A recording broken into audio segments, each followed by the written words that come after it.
What good is your happy life? All you wanted from the start was to cry. I'm poker facing it. It looks like another fall. Your good friends, they don't seem to help at all now. You're live right now. You're feeling kind of cold and small. Just call on your rainy day man. It does you no good to pretend shy. Well, there we go. Hello, everybody, and welcome to that album. And this week we are doing the quite a rare album, actually. James Taylor, live in London, 1970. Tough to find it. Tough to find out anything about it. Yeah, it is. It is quite tough. It's not one of his most well-known albums, but But how was it for you, Eric? Well, in case anyone's listening for the first time, do you want to set this up so that you can set it up. Go on. Okay, so for those who've listened before, is anyone? We're definitely live. Yeah, we are.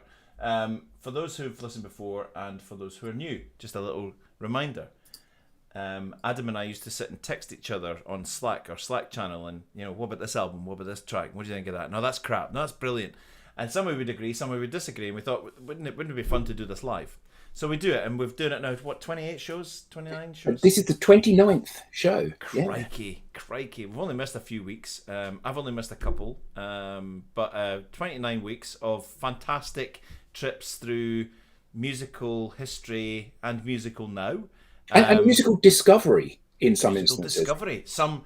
So each week, this time it's Adam's. Each week, someone suggests an album for us to review, and we go away and we review it in complete silence. Adam and I work together, but we never talk about it until we're live. So last couple of weeks ago, because I went away on holiday, it was Adam's turn to suggest, and he suggested James Taylor, live in London, 1970. Right? Brilliant. Prior to that, I think we had done New Gold Dream by Simple Minds. That was my suggestion. Yeah. Some we agree on, some we just go, yeah, this is okay. Some, one of us loves it, the other one isn't too enamored with it. Some we both absolutely adore, and sometimes we come across one where one person adores it and the other person can't bear it. I'll just remind you of those. That's the OK Computer one, where Adam, I put this up as like, I'm putting my spleen out for you here. This is me and music, Adam, and he's like, what a lot of crap. And unfortunately, I felt pretty much the same with War of the Worlds. You did, didn't you? It was like poking pins in your eyes. If only it was that pleasant.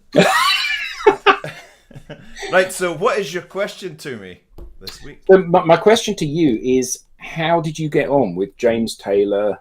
So let me give that a bit of back. So I wanted to because this is the purest example of him as a musician and an artist.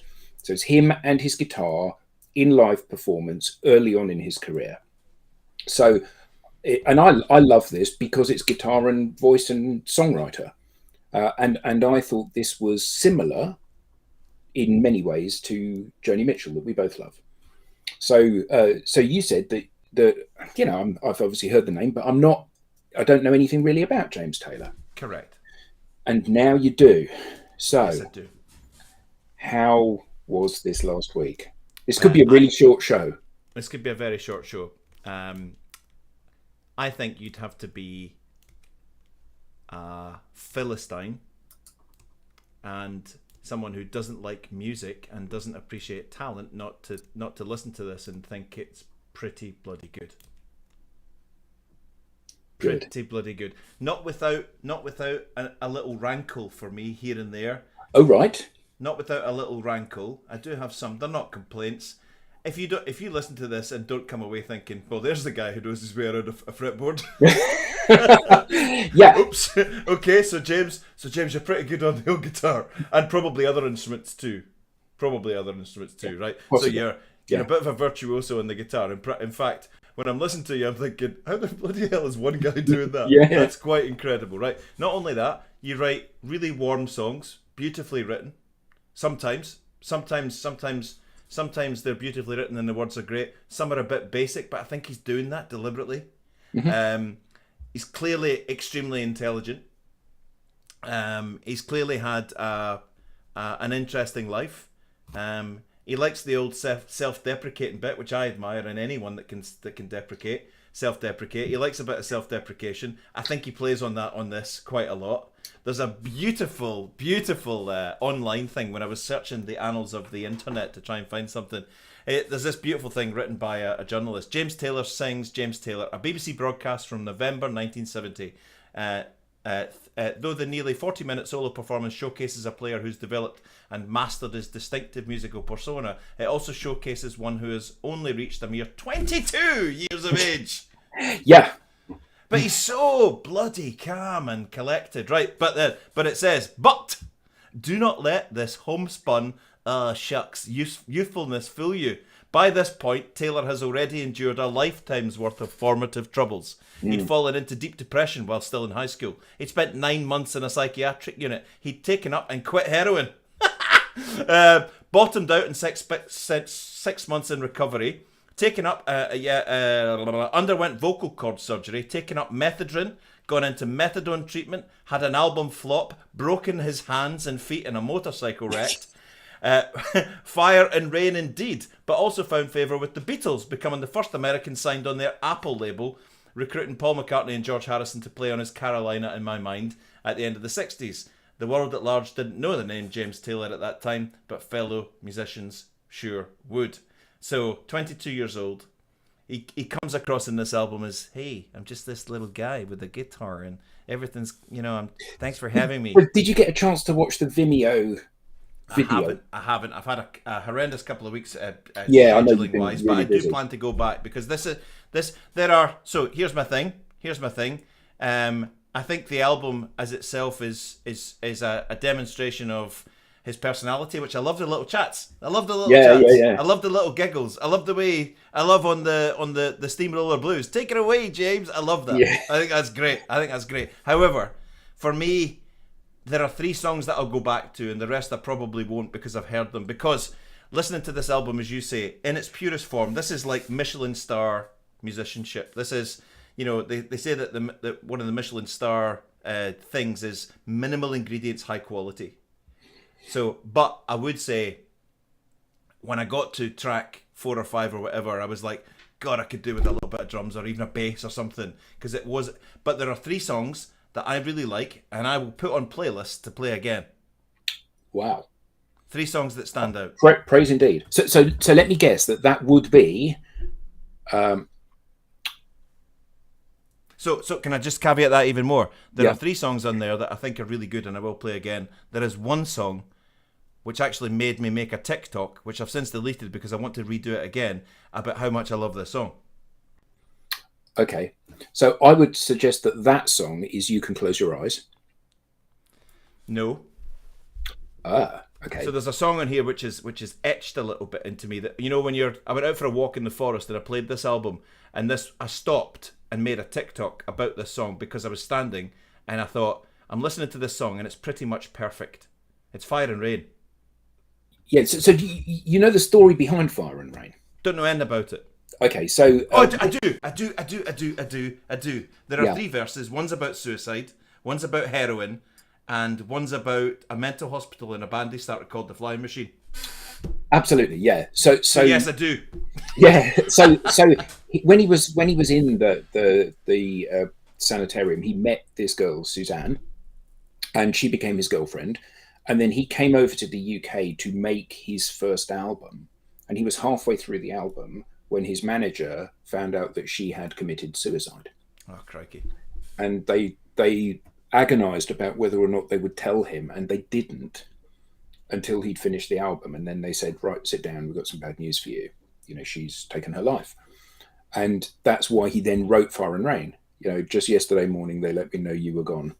Mm-hmm. So very poignant, very powerful songs. And you're right, he had an awful life to begin with. Yeah. I mean, incredibly loving family, incredibly supportive family. Yeah. But he fell in with the wrong crowd, eh? Well, I don't think he did. I don't think he did because his father was an alcoholic. So I think that the gene was one of addiction. So his father was alcoholic. He became a drug addict. His brother died of a drug overdose. So that there's a whole. It's not like an isolated person that has got an addictive tendency. It's obviously something that runs in the family.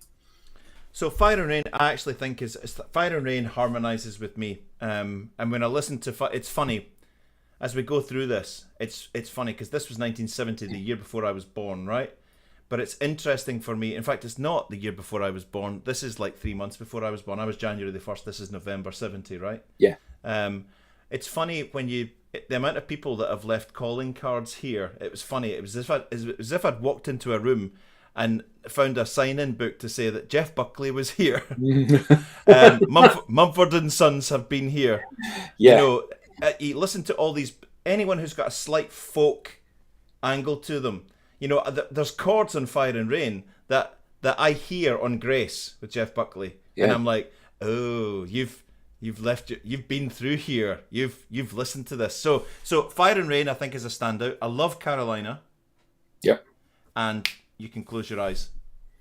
Yeah, I would add to those because I love those as well. I would add to those Riding on a Railroad and Steamroller Blues, which I think are Riding on a Railroad. By the time I got to there, I was a little punch drunk.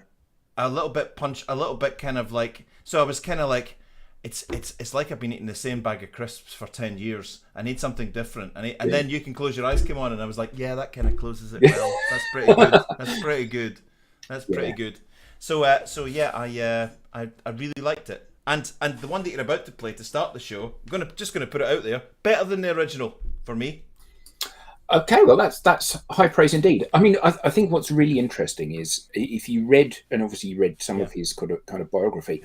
When he was a child, he learned the cello. Mm-hmm. So all of his musical structure is predicated on the bass line. So that would be potentially why it resonates with you a bit. But if you listen to how he plays, it's really interesting that the melody is on the bottom strings and the top strings are just filling for the melody or counterpoint to the melody that he's singing. Obviously I don't understand it because I'm not a strings guy, but I did realize I know enough about guitar playing to realize that there was a formula here to the way that he plays that I don't think I'd ever heard before.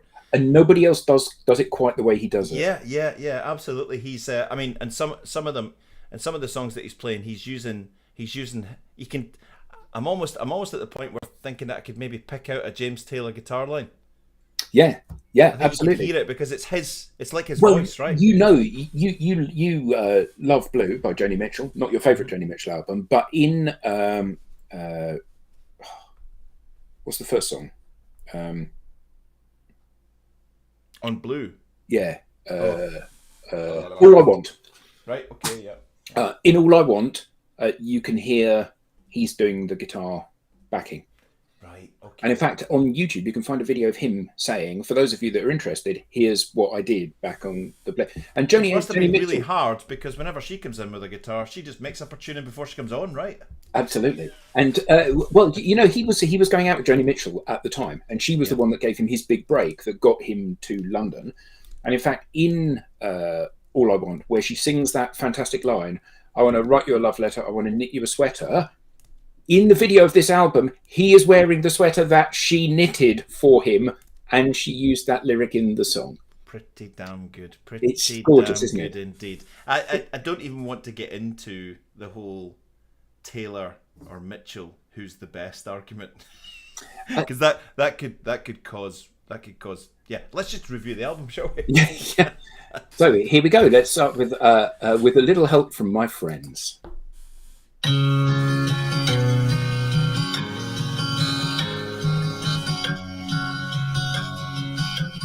Three guitar players?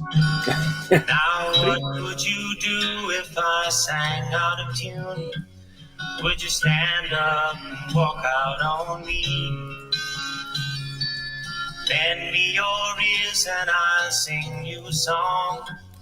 Lord, I'll try not to sing out key. So I think that actually, Oh, but for everybody, let's just play that again from the beginning and just listen to him playing the bass line that he sings along with, because it's magical, and nobody else does this in my experience.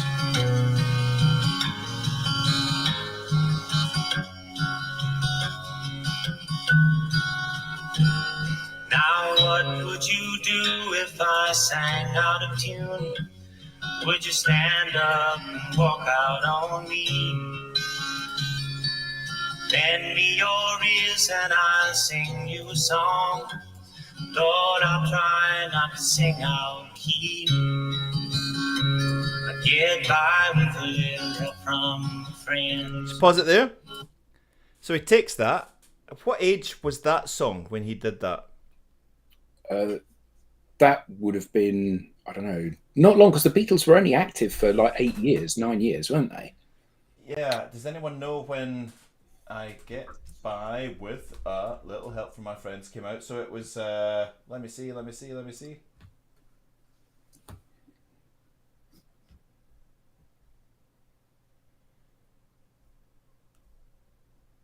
I can't find it, but I'm just wondering when. So it was that Sergeant Pepper's? So was that 67? Yeah, maybe. So this would only have been like 2 years old when he did the arrangement. So he knows his way in around the song so much that he's decided to redesign it a little bit. Mm. So he adds in things in here which I think are really clever, which actually make it sound like his song. He's actually playing it. It sounds to me, to the untrained slightly trained musical ear, almost like he's in a minor key. Yeah. Almost like he's in a minor key. And what he does with the chorus and some of the bits, it's almost like he said, it's pretty good, but I could make it better. Yeah, but I think that his style of doing things is rather like the Beatles, in as much as it's very natural. You know, obviously they understand the mechanics of it and chord progression and that, but actually they just go, okay, well, we know that, so let's put that aside. Now let's have a bit of fun. And you get the impression that this is a busk for him, really. You know, he's just gone, well, I'll just do it a little bit of my style. And I think later on in the album, you see that particularly. So track 2, Fire and Rain. Hold on, before you go.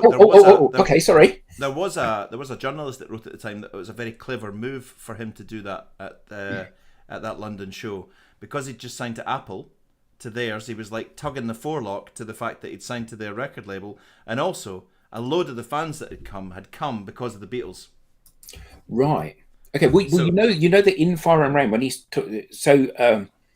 he grew up in North Carolina, which is quite a religious environment. I don't think he's particularly religious, but he does use some religious text. He says like, "Oh Lord, I want to," you know, because that would have been part of the narrative when he was growing up. But one of the things that he says, no, we'll come to it later. Yeah. Oh, yeah. In you saying about the Beatles, that's right. In Fire and Rain, when he says, "A holy host of others standing around me, still I'm on the dark side of the moon." So, a holy host of others standing around me was when the Beatles were listening to the tape of one of the songs that he had just recorded in the studio, because he was also recording in Abbey Road, and he was using the studio when they were going off on a break. And then they came in, and they just, and which is why in Carolina in My Mind is why some of the Beatles are playing on it, because they were there at the studio with him when he was recording it. Not in this version, but in the album version. Interesting. Yes. So Fire and Rain, your favourite song ever? A favourite song ever on this review. I think it's quite special, and it's quite interesting because I've listened to about 15 different versions of it, of him doing it, and with a Telecaster and all sorts of different things. And, I think this is quite a beautiful song, and very heavy. So I think there's beauty in melancholy. I've always thought that there's comfort in melancholy, as Joni Mitchell would say. Yes. I do think that in this album you are getting the pure espresso version of him. Yeah. Because I think that, you know, when you add in, he is a singer-songwriter, and in fact in the first album that he produced, it was shockingly bad. It was shockingly bad because the producer of the album had said, "Oh, we need to put a bit of snare drum in there. We need to put a bit of bass in there, and you need to strum a few chords, and we'll put a bit of banjo and slide guitar in there." And he failed to recognise that the value of James Taylor is just James and his guitar, not it's a great song, which it is a great song, but it needs that sort of purity. Anyway, Fire and Rain. I like to swing right out of that tuning.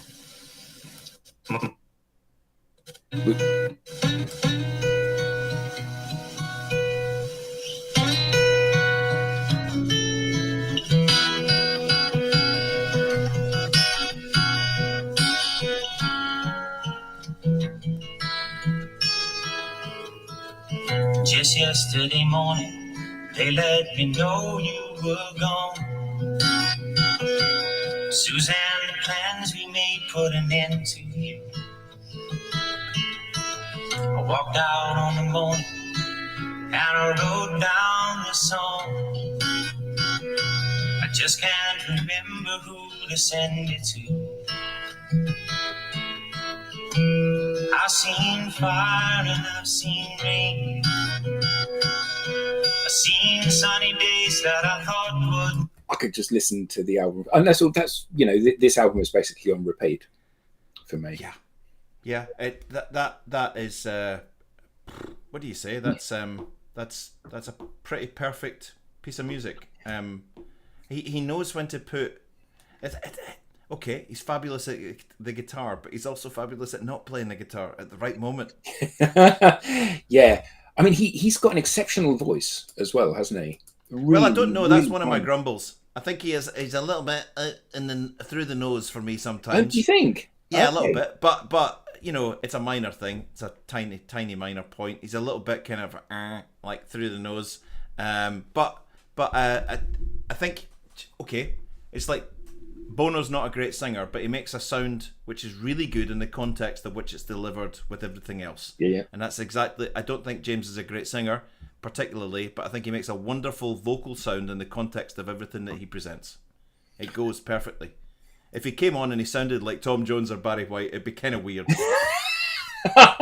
Barry White, the Wars of I've seen fire. So it's perfect. If his voice was any different, it wouldn't work. It wouldn't work. That's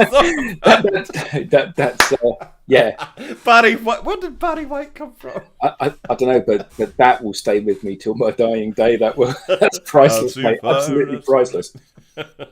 So that brings us on to Rainy Day Man, which I don't think is one of his better songs. Have you got a taxi waiting or something? No. Why? Well, because I'm just flashing through these things. Sorry. This is your big deal, and there's only about 6 tracks. Yeah. Okay. Yeah, you're right. And relax. Yeah. So it's interesting. It'll be 20 minutes. It's interesting that you said about this, being the verse about suicide, the verse about drug addiction, the verse about the band that he started. Yeah. That sweet dreams of flying machines in pieces on the ground. Yeah. It's sweet dreams of flying machines on pieces in the amazing.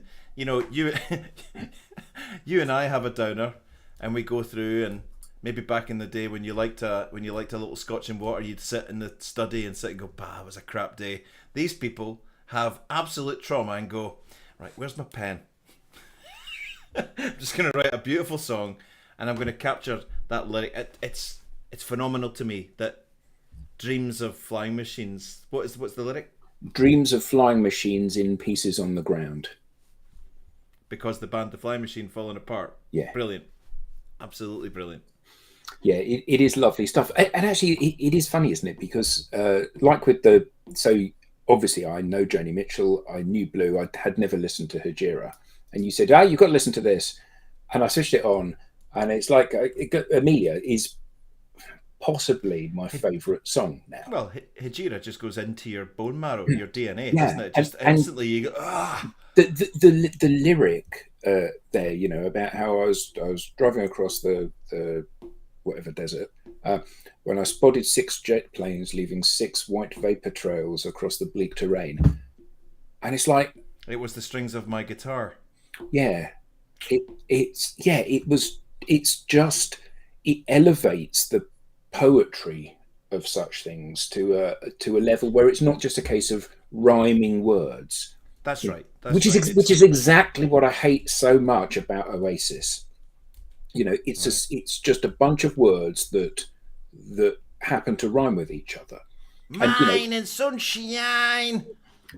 And Like most of all, you're my Wonderwall.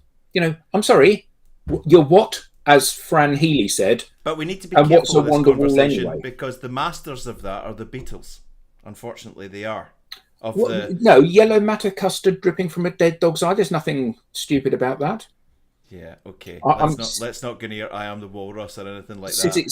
Sitting on a cornflake. Yeah. But even there, so that's for a different review. But anyway. Yeah. So a great album, a great song rather. So Rainy Day Man, not one I particularly like, if I'm perfectly honest. No, it's okay. It's okay, but I was listening to it thinking this isn't one of his best songs on this album. Still pretty good though. Yeah, I mean, I'd be happy to write one of these. Yeah, exactly. And that's the thing. I was chatting to a mate of mine that I've not spoken to for ages on the phone, who's a guitar spod like myself, and he said about I started to arrange some stuff that I'm really looking forward to showing you. You should try arranging some stuff. And I just went, yeah, I should. They just have no aptitude for that at all. So one of James Taylor's shit songs is so many orders of magnitude better than anything I could even aspire to write. It just beggars belief. But it's quite interesting that we can listen to these things and go, it's all right. There you go. There's the difference between utter genius and someone who's quite good at something. Is their worst is something that you could never achieve. Never even dream of achieving. Never even dream of coming close to achieving. Wow. Yes, there you go. I'm gonna have 5 large scotches, and even in that, completely spaced out. Yeah, I won't be able to come up with it.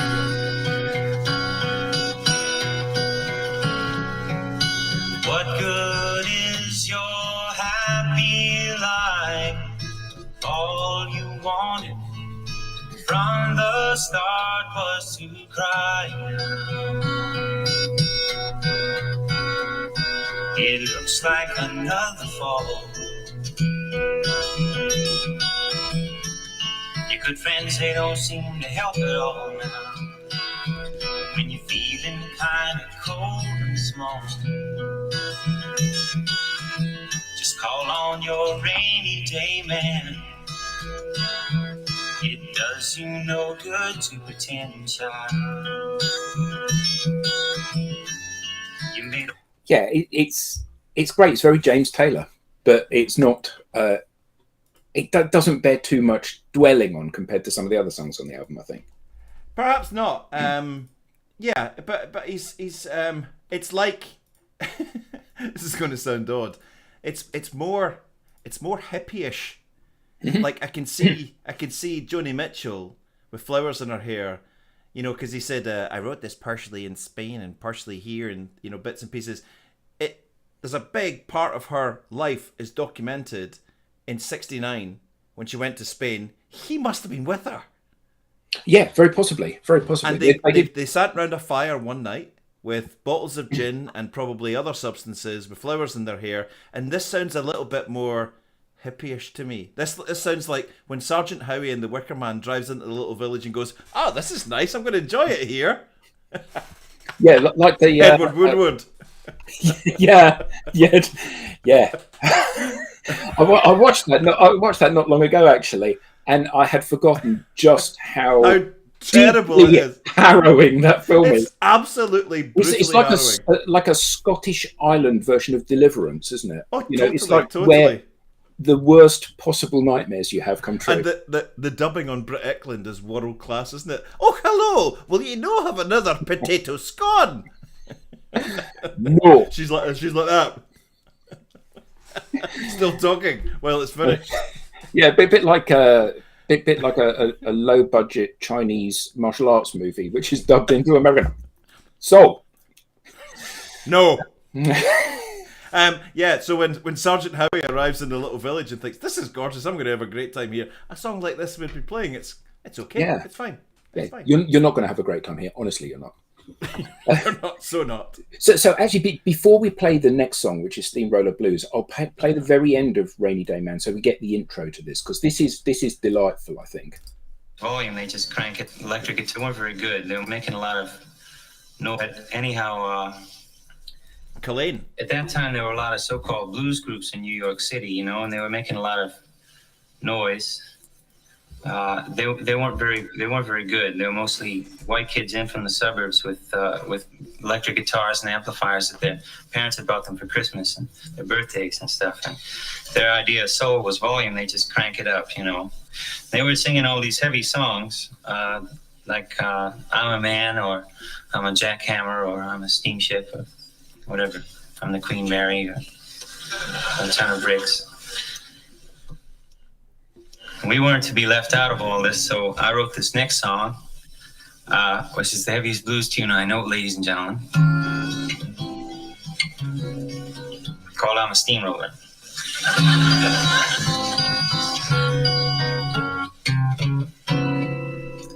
Well, I'm a steamroller, baby. I'm bound to roll all over you.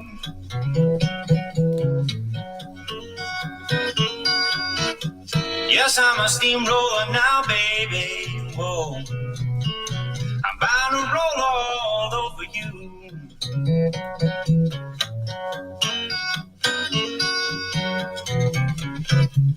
I'm gonna inject your soul with some sweet rock and roll now, and shoot you full of rhythm and blues now.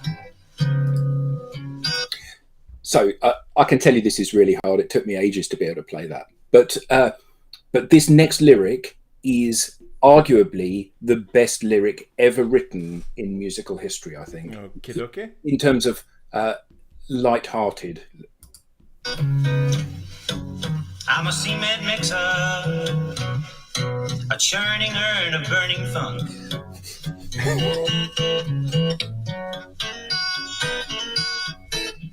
Yeah, I'm a cement mixer for you, baby, a churning urn of burning funk.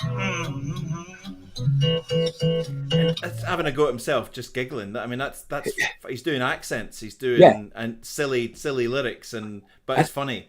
And I love the bit when he starts talking over the.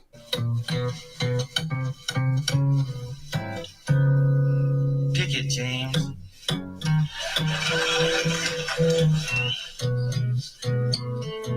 Get on it, man.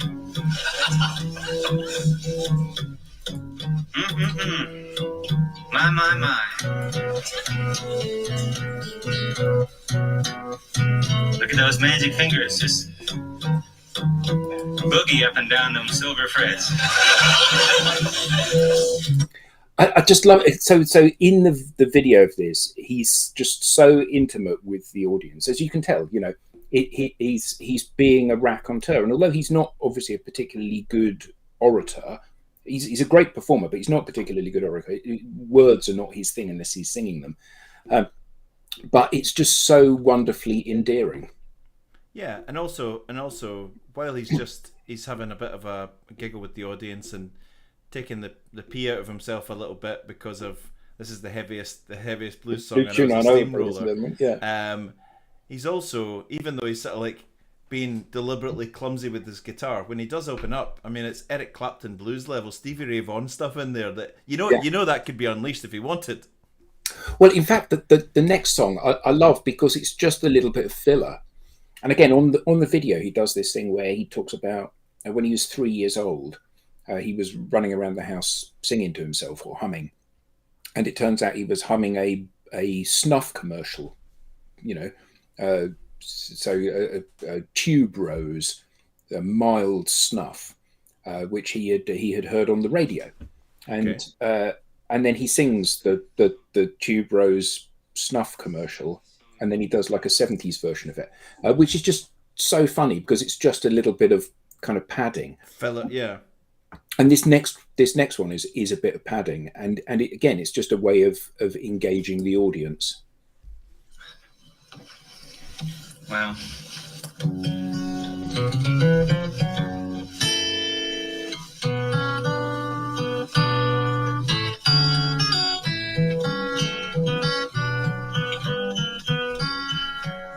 Little thing I wrote myself.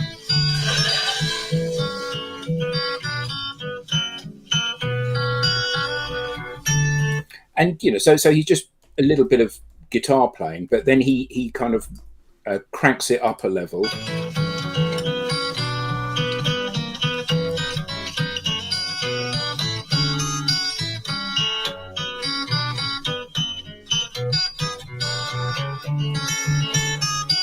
Now that I can't play.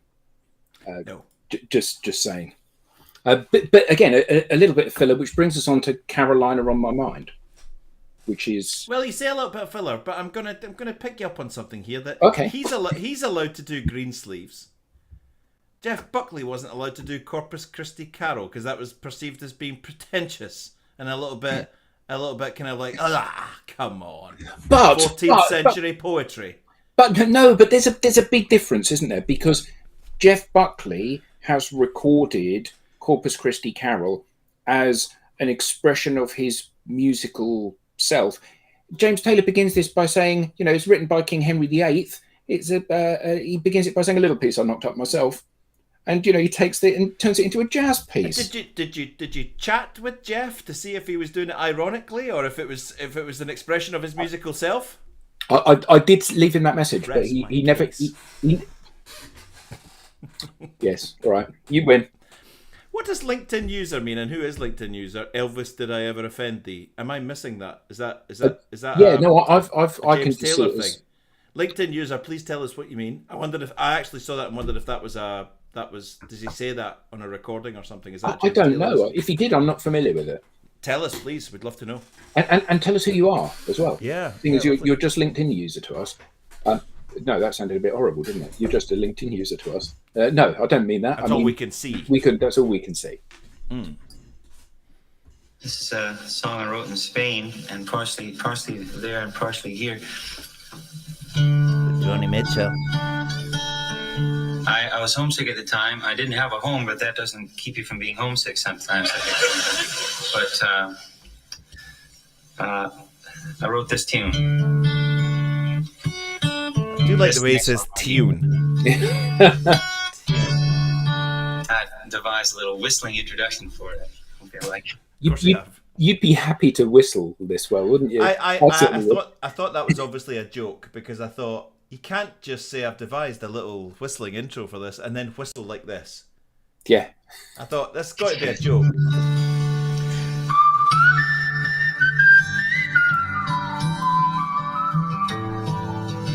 in my mind, I'm gone to Carolina.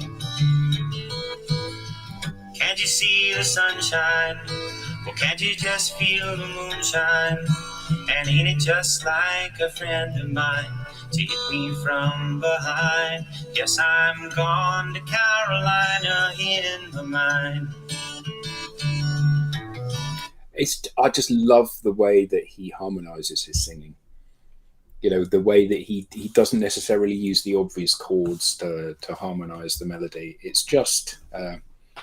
yeah, it does rather, doesn't it? I think that's very kind of redolent of the time, though, isn't it? Yeah, very much so. It does sound a bit like that. Paul McCartney said, I just heard his voice. Oh, was that? Hello, Helen. Yeah, absolutely. I take courage in hand soon. Helen, good to have you. That's brilliant. I can send you a little link to help you fix that because I'm helping people. Everybody be fined. I send them a little link and it makes sure that they're visible on Restream. McCartney said, I just heard his voice and his guitar and I thought it was great. That was Paul McCartney speaking. Thank you very much. Pleasure.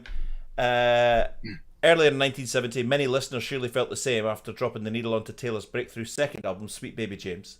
By the time James Taylor Sings James Taylor went to air, he'd accrued enough of an international reputation to guarantee appreciation from even non-Beatles fans. So there's an interesting fact that he leveraged his Beatles connection with Beatles fans to help them get a leg, and then he left them behind.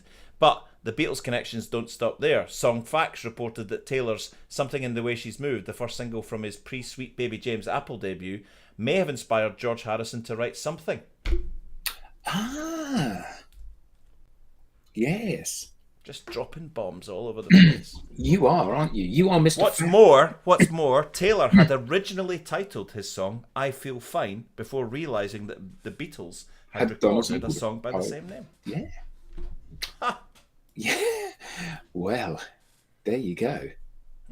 Yeah, so a beautiful song. The sun, you'd best walk away and watch it shining. Watch that bass line again.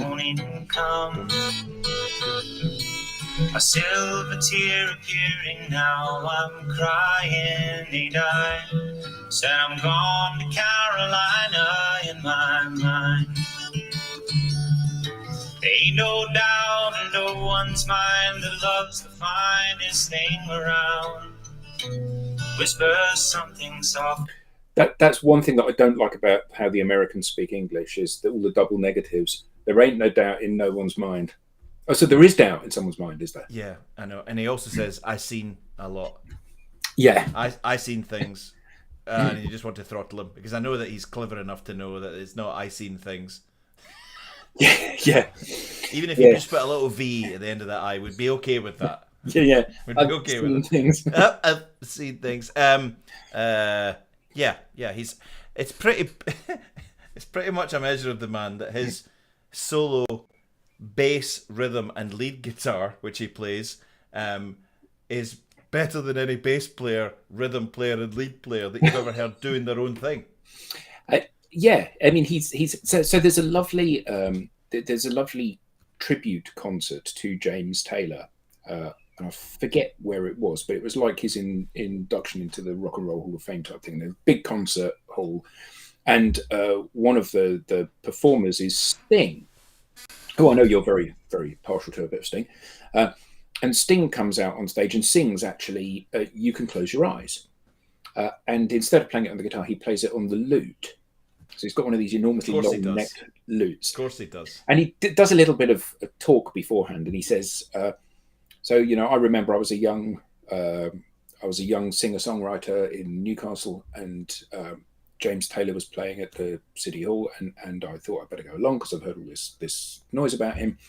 So I'll go along, and this incredibly handsome, incredibly tall, incredibly suave man walks out onto the stage, sits down, and within a few notes, it's clear he's got an incredible voice, and he's a virtuoso at the guitar. And Sting said, so that was the end of that career. So I decided I would go and become the bass player in a punk band. Yeah. Which actually turned out all right for him in the end. But today I'm going to play my lute and I'm going to sing this song in Sanskrit just because I can. Yeah. Well, no, he does say though. So, you know, if I make any mistakes, please, you know, it's not that I haven't practiced, because I have. It's because I'm nervous playing in front of you, James. Which I thought was. Oh my God! Is that on YouTube? Yeah. Oh, I need to watch that then. That's good. Yeah, and actually, he does come across as quite an endearing character. Although, as I said, a friend of someone I knew was the receptionist at Warner Chappell Music, and she said he used to phone up and just be on the phone to her for hours, and he is the dullest human being she's ever known. Well, he does a lot of things for hours, as we've spoken about before. Yeah. See a quickie, darling? Well, it's 8 o'clock now. We need to go out at 2 in the afternoon, so yeah, I think we could just about manage. Oh, I don't need to really think about that too much. Anyway, so long ago and far away, another song a bit like Rainy Day Man. Not one of his best songs. Don't get me wrong. I'd be happy to have written this, but it's not up to his normal standard.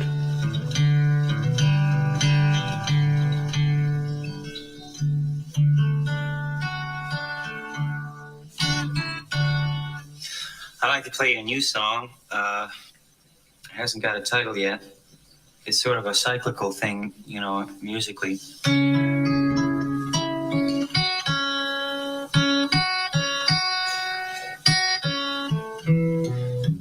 Hasn't started yet, just saying. Nope. It's about not always getting what you want.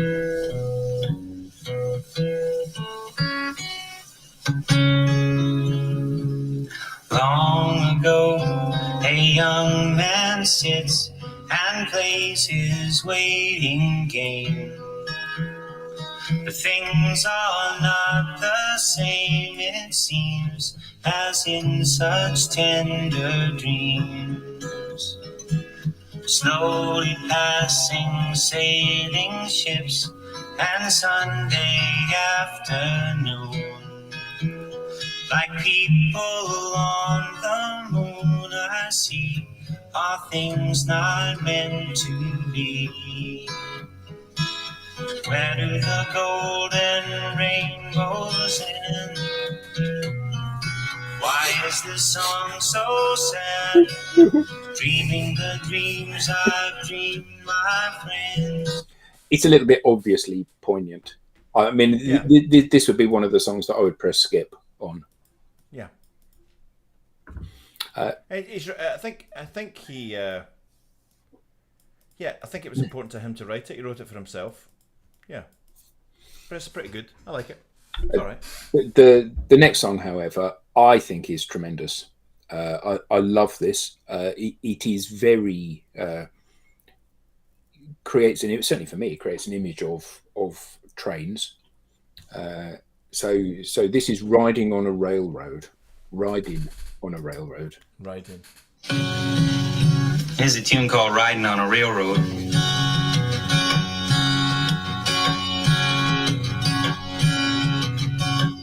We are riding now on a railroad, singing someone else's song. Press pause for a second. I have issue with this song.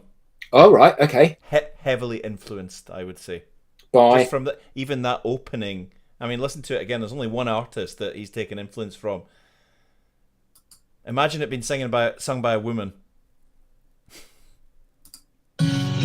Here's a tune called Riding on a Railroad.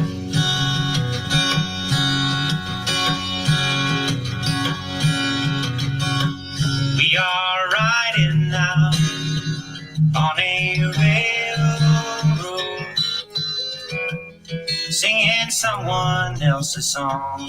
And for the first time we hear him just strumming. Who else strums? Who else strums a guitar? you're going to say Joni Mitchell, aren't you? I don't. There's no copying here. Clearly, he could match her song for song, but I think there's an influence here in the way that she thinks about music that I think it would be difficult not to spend time with her in Spain and come back and not be slightly influenced by the way she thinks about music, and likewise from him to her. Yeah, I think. I mean, much as I love James Taylor, and I'm wooed by his guitar playing and his vocal abilities and his songwriting abilities. In terms of his stature as a musician and a singer-songwriter, he's not the same as Joni Mitchell. He may have influenced her a little bit, but it's pretty much a one-way street in terms of influence, I would imagine. Yeah, totally. Yeah, I didn't want to say that because I didn't want to offend you. She would leave him for dust. But they're very different artists too. Yeah, but you think this is heavily Joni, do you? No, I think it's slightly. It's like it's been seasoned with a bit of Mitchell. Just seasoned the soup with a bit of Mitchellness. And even like the strumming at the start. Joni strums her guitar. She doesn't pick, she strums, right? She she does pick in the early days, but she's kind of strumming at the end. We've seen her doing it with that weird strumming action that she uses. I can imagine her singing this just with the chord structure, just with the vibe of the whole song. But then he goes into James Taylorness. Well, in fact, this album, this in yellow, is him and Joni Mitchell in concert. Yep. There is a 1970 live in London Joni Mitchell and. When I was trying to find info on that one, that's all I could find was info on that one. Yeah. Yeah.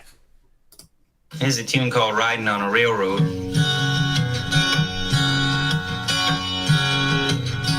No regrets, Coyote. We are riding now on a railroad, singing someone else's song. We've been standing by the crossroads.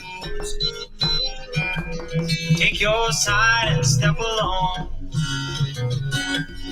We are sailing away on a river to the sea, and maybe you and me will meet again.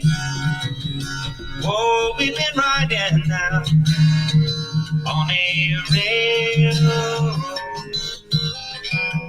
singing someone else's song. Sing along. So that's a really interesting point, Susan. Yeah, I kind of do, as does Eric. But I think this is driven purely by adoration of their talent. I think that it's a shame that they don't do MTV Unplugged anymore.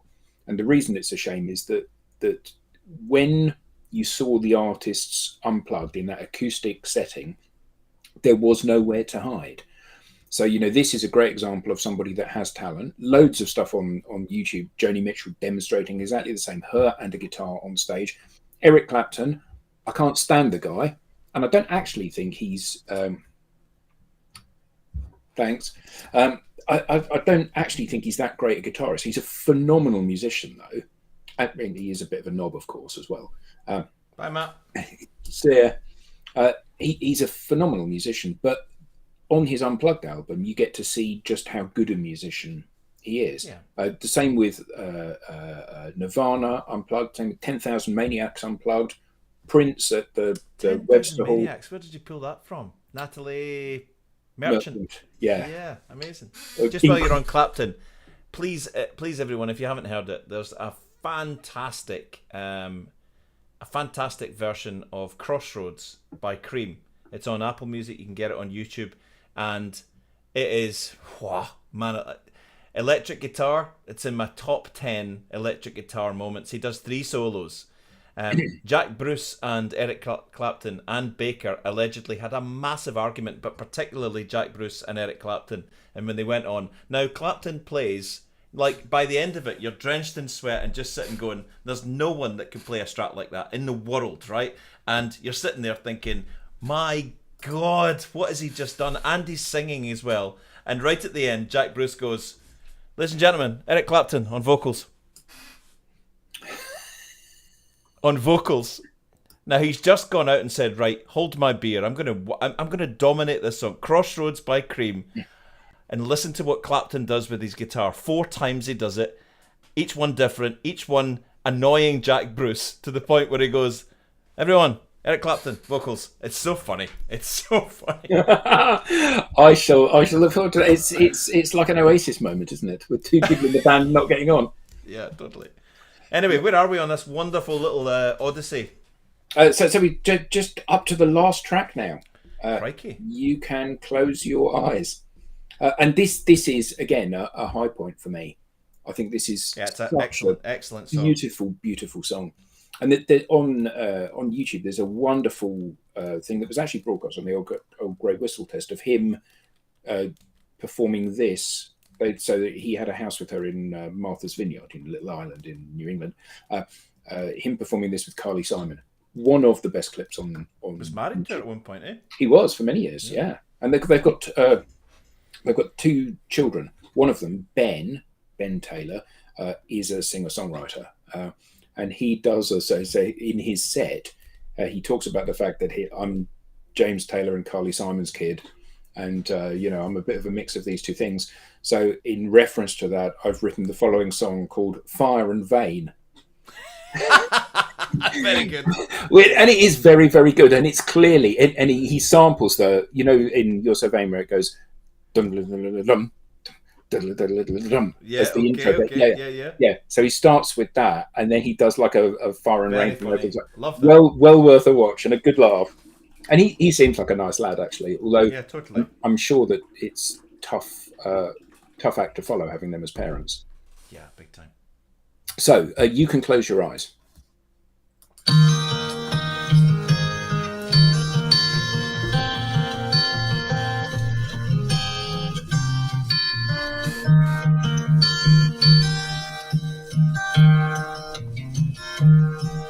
Well, the sun is surely sinking down, but the moon is slowly rising. must still be spinning around,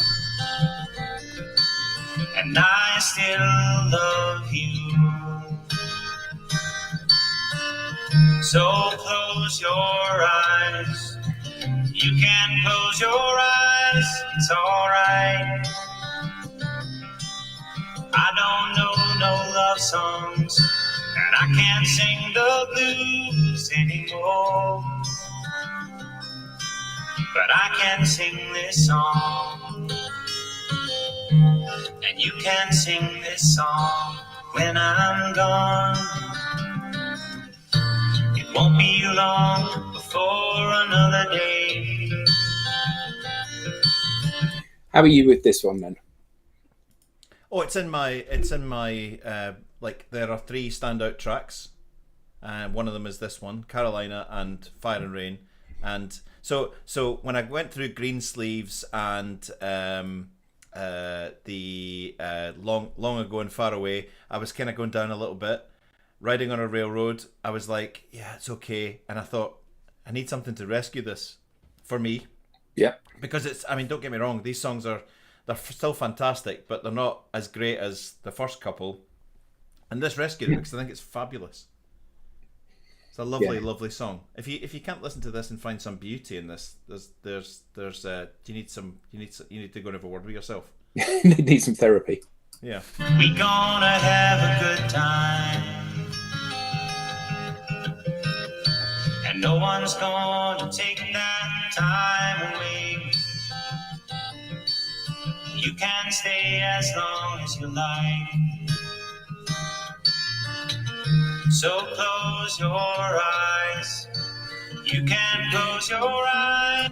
It's probably worth remembering as well that just to put an extra layer of complexity on this, he was probably off his face on heroin at the time that he was recording this. Yes, and factor in he's 22. Do you know it's really funny? So I was thinking about as a future one of these for us to do, because it came on the radio the other day when I was cooking something in the kitchen, and I thought, oh, that would be interesting. And I thought the first album from Lorde, who was 15 when she wrote and recorded it. Yeah, absolutely. Yeah, of course. Yeah, because right now, I think James is our youngest, as his age on this recording is the youngest artist we've had on. Yes, I think Royal Blood were in their late 20s. George was 23. Prince was Prince. I don't think we've had anyone younger. No. In two shows' time, I'm going to beat that. Oh. Or my second, not this week, but you're going to do yours next week. At the end of next week, and after that, my choice. I'm going to. No. It's your choice for next week, isn't it? Yeah, but then you're going to choose next week. Oh, right. I see what you mean. Yeah. And after that, I have a band. But anyways, that's down the road. So there we are, the end of a James Taylor album. I'm glad you got to experience it. I did, and now I know what the fuss is about because I've heard people talking about James Taylor, and it's like, yeah, I need to listen to what this guy's all about, and of course, life gets in the way and stuff like that. So there could have been a chance that I might have shuffled off this mortal coil, having never heard that bass line and the way he moves those fingers. But yeah, really enjoyed it. Some real high points, not really a low point, and I learned that there's a guy who's a pretty special musician and songwriter. Good. Well, I'm. Oh, yeah, she did indeed. Although there's not a huge amount of difference between them in age, I don't think, is there? Well, thank you very much indeed, Jim. Yeah, Tim told me that he was playing there, so I'm definitely going to go and see him in October. So that rounds off this week. So what joy have we got for next week? We are going to Detroit, Michigan. We are going to 2005. And we are going to, I don't know if any of our lovely listeners and viewers out there know the story with this band, but I'm going to ask that we review Consolers of the Lonely by the Raconteurs. And it was quite funny because you said the word raconteur today. I did, didn't I? Yes. So I'm going to ask that we do Consolers of the Lonely by the Raconteurs. It's actually down there as 2008. No, sorry, they were formed in 2005. This is 2008. Quite an interesting band. Interesting because the band is formed by... They're a kind of like indie supergroup. Brendan Benson on vocals and guitar. Jack Lawrence on bass. Patrick Keeler on drums. And... Dare I say it? Jack White on vocals and guitar. So I've got a man crush on Jack White. My probably, for a big portion of my life, my number one favourite artist of all time. The guy that formed the White Stripes. And yeah, Jack White's other band. So this is in 2005. He went round to visit his mate. He's one of the most revered artists of the 21st century. The mighty Jack White from the White Stripes goes round to his mate Brendan's house, and Brendan says, I'm struggling with a song. And the song was, I think at the time, it was Steady As She Goes. So he said, he was a solo artist, and so they started playing it, Steady As She Goes, Steady As She Goes. And he was like, this is fun, why don't we get Jack round? And why don't we get, see if we can get little, what's his name round, the bass player? And so Jack Lawrence and Patrick Keeler get called round, and they have a little jamming session, and they're like, this is magic. Why don't we form a little band? They called themselves the Raconteurs. See you later. Ta-ta, Susan. What a week she's had. She's been super busy. They formed the Raconteurs. They made an album. Broken Boy Soldier was the first album. This is the second album when they're used to working with each other. So he took a break from the White Stripes to tour with the Raconteurs. Sarah and I went to see this album being performed live in Edinburgh, and we've never experienced anything like it in terms of mania in the crowd. Quite dangerous mania. But the sound, very interesting sound. You're going to find something in here that you like, I'm sure. I don't think it's going to entirely tick every box for you. Did you say something? Sorry, I missed that when you said about the band. So I've got no experience of Jack White, no experience of the White Stripes, and no experience of this.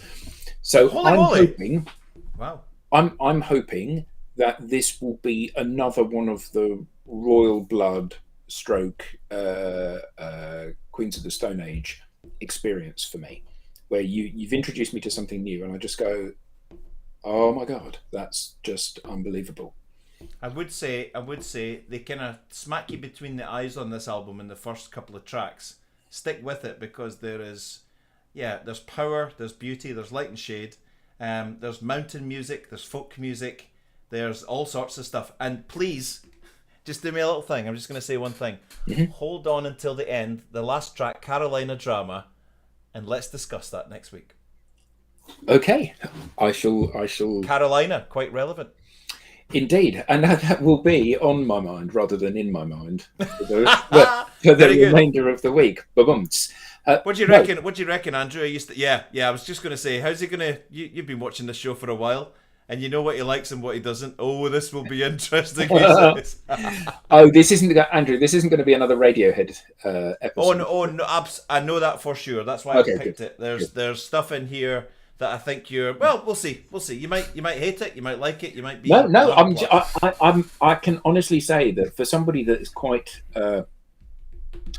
conservative in my choice, although I've got a very eclectic range of stuff I like, actually my musical education and discovery of new things probably stopped around the turn of the millennium. So for 20 years I've been trading on everything that happened in the 1990s and before. So I'm so pleased that Queens of the Stone Age and Royal Blood have an entirely new experience for me. I would say, I'm just going to ask you, there are songs that might start in a way where you go, I'm not going to sure, stick with it, because the songs transform a little bit. Yeah. You think it's going to be more good than bad? That's fine. We'll see. Cool. Well, I shall look forward to it. I'm off to make some homemade pizza. Yeah, you were saying. So I shall look forward to your post about that. Grazie. That's a Chianti. Thank you to everybody in the audience, and thank you to Eric. And I'm glad that was a worthwhile thing for you to do. Very much so. Loved it. So thank you all very much indeed. Have a great week. Ta-ta.